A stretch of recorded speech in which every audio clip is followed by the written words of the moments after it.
Hey everyone, I'm John Sisson, and today we're taking a look at the Sony 50mm f1.8 FE lens for the Sony E-mount system.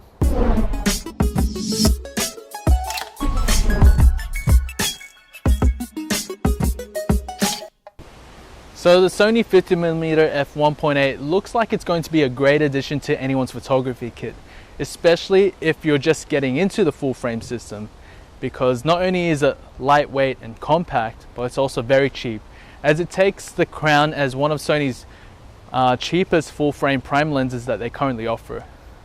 But stay tuned, because I'm going to take a look through its build, handling, features and image quality, and at the end of the video I'll give you my final thoughts on it.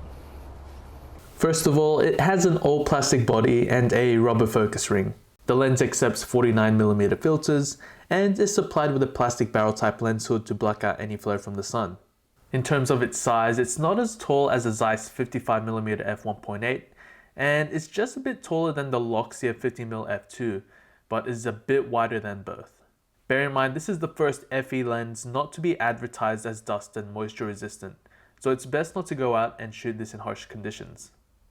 Now the lens weighs approximately 186 grams, so it's not exactly going to be a heavy burden on your kit. But since it's so small and lightweight, this is going to be a great casual walk around type of lens.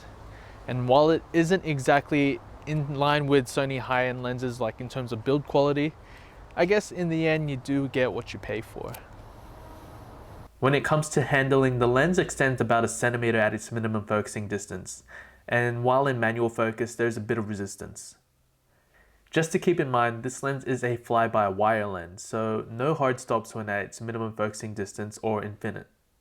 While in autofocus mode, the lens does have a bit of noise when focusing in and out, and just to give you an idea of it, here it is.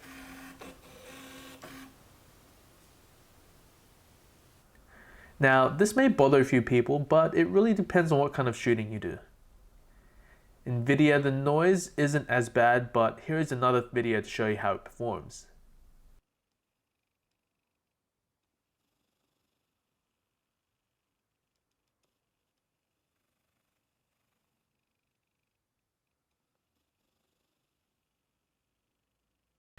Now, in terms of how fast and accurately it focuses, it's not very fast at all, and that's because Sony have employed a new DC motor, which is the first of its kind to be implemented in any FE lens, and while it's not fast, it is consistently accurate.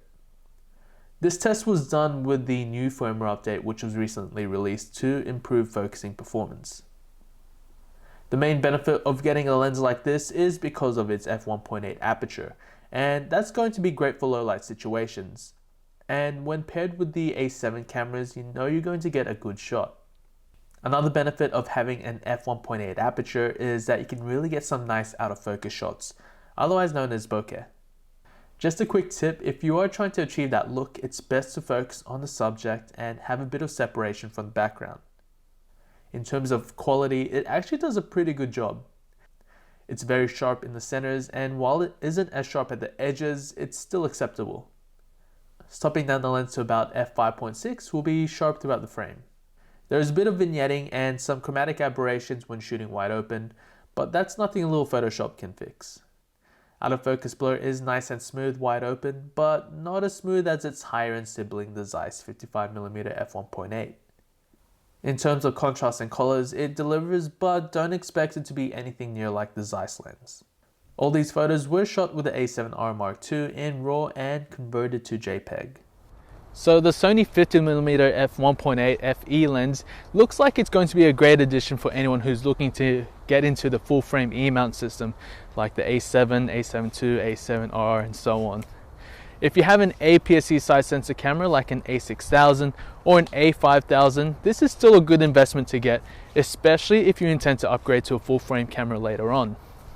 Now in terms of image quality, it's great, it's fantastic, it's very sharp in the centers, and stopping down to maybe a 5.6 will give you even the best results. In terms of low light performance, it's also a good option because of its f1.8 aperture. And in terms of out of focus blur, it's very nice and smooth, which is going to be great because this is a very cheap lens to get and it's going to add value to your kit later on. Now, I have used it with the with the new firmware update for the lens, which is meant to make it a bit faster in terms of autofocus speed. And indeed it has helped with that, but it's still not as fast as say the Zeiss 55mm f1.8 lens. But again, you are getting what you pay for, whereas the Zeiss is about $1,100 in Australia anyway. Now, if you have any questions, please feel free to leave a comment below. And if you already own one, let me know what you think of it. And remember to like this video, subscribe to my channel for more Sony camera and lens reviews and tutorials. And check out my Facebook and my Instagram page by clicking the links on the bottom or taking a look at the links on the bottom of the video right here. Now, until then, happy shooting and thanks for watching.